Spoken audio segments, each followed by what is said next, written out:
Hey everyone, welcome back to my another blog. আজকে আমি আছি ন্যানজিংয়ের একটা আইকনিক প্লেসে, দ্য ওপেন এয়ার মিউজিক হল। এখানে চারিদিকে শুধু গাছ, রাস্তাটা পাথর দিয়ে বানানো, একদম নেচারের মধ্যে হাঁটতে হাঁটতে যাচ্ছি এবং আজকের ওয়েদারটা একদমই পারফেক্ট ছিল। এখানে আবার টিকিট আছে, এন্ট্রি টিকিট স্টুডেন্টদের জন্য 5 ইয়ান, আর যারা স্টুডেন্ট না তারা হচ্ছে 25 থেকে 30 আরএমবি। তো এখানে লেখা আছে আর কি যে এটা হচ্ছে 1933 সালের ডিজাইন, ফেমাস আর্কিটেক্ট গুয়ান সাংসাং ডিজাইন করেছিলেন।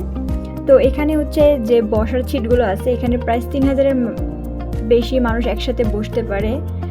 মানে wow, just look at this, এত মানুষ সবাই বেঞ্চে বসে রিল্যাক্স করছে, কিছু মানুষ স্টেজের সামনে ফটো তুলছে।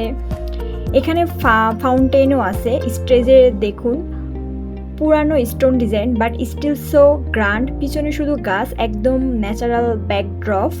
এটা অ্যাকচুয়ালি জংশন স্নেক এরিয়ার মধ্যে পড়ে, তাই এনভায়রনমেন্টটা এত পিসফুল।